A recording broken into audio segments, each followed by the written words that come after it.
Dzīve var šķist kā apdulinošs troksnis, pilna ar uzmanības novēršanas objektiem un nestabilitāti.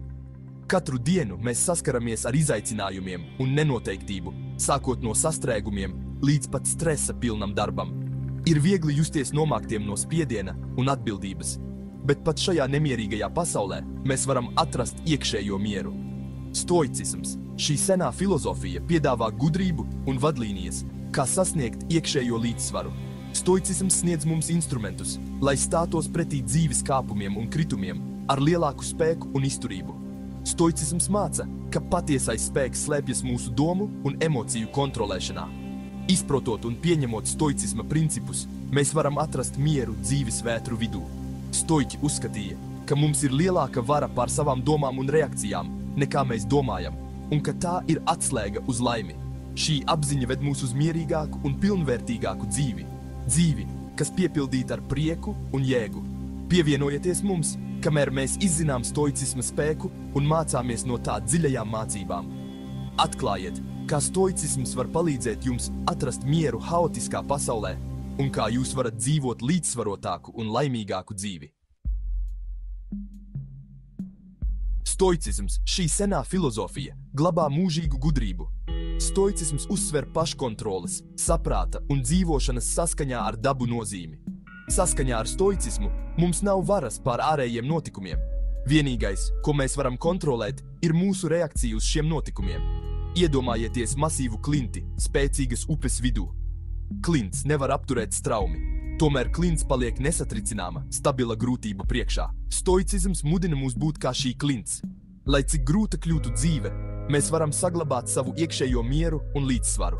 Šī kontrole sākas ar savu domu un emociju izpratni. Ja mēs iemācāmies vērot savas reakcijas bez nosodījuma, mēs iegūstam izvēles brīvību.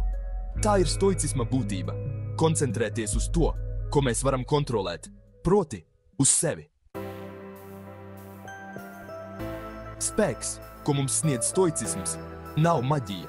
Tas nenozīmē ignorēt savas problēmas. Tas nozīmē attīstīt iekšējo spēku. Spēku, kas ļauj mums stāties pretī grūtībām ar drosmi un apņēmību. Šis iekšējais spēks veidojas, pastāvīgi praktizējot un veicot pašrefleksiju. Tāpat kā mēs trenējam savus muskuļus, mums ir jātīst arī prāts un emocijas. Tādā veidā, kad saskaramies ar dzīves izaicinājumiem, mēs neļausimies tiem sevi salauzt. Stoiķi praktizēja efektīvas metodes, lai izveidotu šo iekšējo vairogu. Šie vingrinājumi palīdz nomierināt prātu un saglabāt iekšējo mieru. Tie palīdz mums pieņemt arī gudrākus lēmumus. Iekļaujot šos vingrinājumus ikdienas dzīvē, mēs sākam veidot savu iekšējo spēku. Meditācija ir viens no stoicisma stūrakmeņiem. Tas ir spēcīgs instruments, kas palīdz nomierināt prātu un attīstīt pašapziņu. Mēs dzīvojam pasaulē, kas ir pārsātināta ar informāciju un kairinājumiem. Meditācija sniedz mums iespēju atkāpties no šī trokšņa un atrast mieru. Atrodiet klusu vietu, aizveriet acis un koncentrējieties uz savu elpu. Ielpā jūtiet, kā svaigs gaiss piepilda jūsu plaušas. Izelpojot atlaidiet visu spriedzi un raizes. Ir dabiski, ka domas klejo. Vērojiet tās bez nosodījuma un maigi atgrieziet savu uzmanību pie elpas. Regulāri meditējot, mēs nomierinām prātu un kļūstam apzinīgāki par savām domām un emocijām. Mēs iemācāmies radīt distanci starp sevi un savām domām un emocijām. Šī distance ir ļoti svarīga, lai saglabātu iekšējo mieru. Meditācija piedāvā drošu patvērumu mūsu prātam.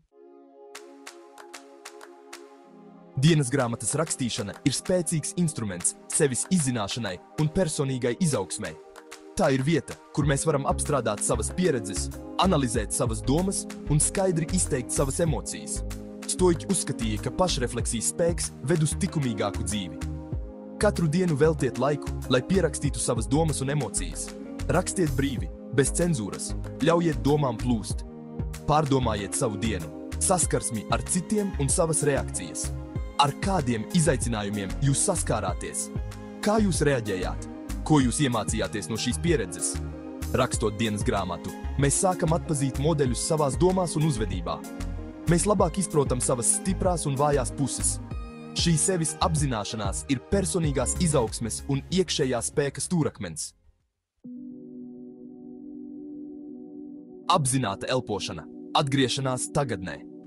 Šī vienkāršā, bet efektīvā prakse var mainīt mūsu emocionālo stāvokli. Elpa ir spēcīgs instruments, kas palīdz pārvaldīt emocijas un nomierināt nervu sistēmu. Veltot laiku apzinātai un dziļai elpošanai var pozitīvi ietekmēt mūsu garīgo un fizisko veselību. Kad esam saspringti vai pakļauti spiedienam, mūsu elpošana kļūst virspusēja un ātra. Tas var pastiprināt stresa reakciju un palielināt trauksmi. Palēninot elpošanu un elpojot dziļi un apzināti, mēs signalizējam ķermenim, ka esam drošībā, aktivizējot parasimpātisko nervu sistēmu, kas veicina relaksāciju. Katru dienu veltiet dažas minūtes, lai koncentrētos uz savu elpu. Pat dažas minūtes var radīt atšķirību. Dziļi ieelpojiet caur degunu, ļaujot gaisam piepildīt plaušas. Sajūtiet, kā svaigs skābeklis ieplūst ķermenī, paplašinot krūtis. Uz brīdi aizturiet elpu un lēnām izelpojiet caur muti. Ļaujiet gaisam lēnām izplūst, atbrīvojot spriedzi. Elpojot, pievērsiet uzmanību tam, kā vēders paceļas un nolaižas. Šī fiziskā sajūta pastiprina elpošanas relaksējošo efektu. Šo vienkāršo praksi var veikt jebkurā vietā un laikā. Neatkarīgi no tā, vai atrodaties darbā, mājās vai pastaigā, vienmēr varat veltīt brīdi dziļai elpošanai. Dziļa elpošana palīdz mums būt klātesošiem šeit un tagad. Koncentrējoties uz elpu, mēs atbrīvojamies no pagātnes nožēlas un nākotnes raizēm. Dziļa elpošana palīdz mums atrast mieru. Regulāri praktizējot, mēs attīstām mierīgāku un skaidrāku prāta stāvokli. Regulāri praktizējot apzinātu elpošanu, mēs palielinām savu emocionālo izturību. Tas ļauj mums mierīgi un skaidri risināt ikdienas izaicinājumus. Iekšējā miera spēks – atlaist to, ko nevaram kontrolēt. Viens no svarīgākajiem stoicisma konceptiem ir apatēja. Tas nenozīmē, ka mums jābūt nejūtīgiem vai vienaldzīgiem. Tas nozīmē atzīt mūsu ierobežoto kontroli pār ārējiem notikumiem. No mums ir atkarīgs, vai ļausim šīm lietām sevi ietekmēt. Slavenais stoisks filozofs Seneka rakstīja: mums jāvēlas tas, kas mums lemts, bet jāsamierinās ar to, kas mums dots. Patiesais spēks slēpjas spējā pieņemt to, ko nevaram mainīt. Koncentrēsim savu enerģiju uz to, uz ko varam ietekmēt. Atlaižot to, ko nevaram kontrolēt, mēs atbrīvojamies no nevajadzīgām ciešanām. Tas ļauj mums dzīvot saskaņā ar savām vērtībām. Stoiķu ceļš – ceļojums uz iekšējo mieru. Šis ceļš aicina mūs ieskatīties sevī un atrast ilgstošu mieru. Stoiķu ceļš nenozīmē izvairīties no sāpēm vai dzīties pēc baudas. Tas nozīmē pieņemt realitāti tādu, kāda tā ir, bez nosodījuma vai noraidījuma. Tas nozīmē dzīvot dzīvi, ko vada paškontrole, saprāts un izturība. Attīstot šīs īpašības, mēs stiprinām garu un stājamies pretī izaicinājumiem ar nesatricināmu apņēmību. Tas nozīmē atrast mieru haosā. Pat vissarežģītākajos brīžos mieru var atrast, ja zinām, kur meklēt. Izmantojot tādas prakses kā meditācija, dienas grāmatas rakstīšana un apzināta elpošana, mēs attīstām iekšējo spēku un stiprinām prātu un garu. Mēs attīstām izturību, kas nepieciešama, lai mierīgi un ar žēlastību stātos pretī dzīves izaicinājumiem. Katrs izaicinājums kļūst par iespēju augt un pilnveidoties. Atcerēsimies Romas imperatora un stoiskā filozofa Marka Aurēlija vārdus. Tev ir vara kontrolēt savas domas, bet ne ārējos notikumus. Saproti to, un tu atradīsi spēku. Šie vārdi mums atgādina, ka mūsu patiesais spēks slēpjas spējā kontrolēt savas domas un reakcijas. Pieņemiet stoiķu gudrību, lasiet viņu darbus un ļaujieties iedvesmoties no viņu mūžīgajām mācībām. Sāciet ceļojumu uz mierīgāku un pilnvērtīgāku dzīvi. Katrs solis šajā ceļā mūs tuvina dziļākai sevis un apkārtējās pasaules izpratnei. Stoiķu ceļš ir sevis izzināšanas un personīgās izaugsmes ceļš.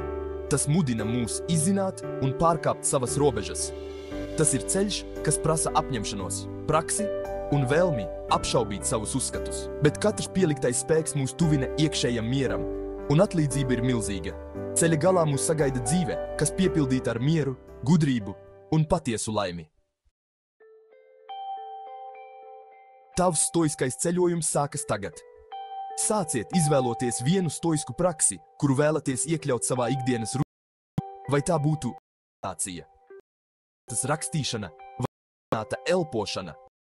sev praktizēt regulāri, veltīt laiku. Turpinot savu ceļojumu, jūs iepazīt citas stoiskas un metodas. Daudz grāmatu, podcastu un citu, kas jūs atbalstīs ceļā. Sazinieties ar cilvēkiem, kurus interesē stoicisms. Dalieties savā pieredzē, atbalstiet viens otru un augiet kopā. Iekšējais spēks nav galamērķis, bet gan sevis izzināšanas ceļojums. Sāciet veidot savu iekšējo izturību jau šodien. Pieņemiet stoicisma spēku un mainiet savu dzīvi. Turpinot savu stoisko ceļu, atcerieties! Ceļojums uz iekšējo mieru ir nepārtraukts izaugsmes un attīstības process. Iekļaujot stoiskās prakses mūsu ikdienas dzīvē,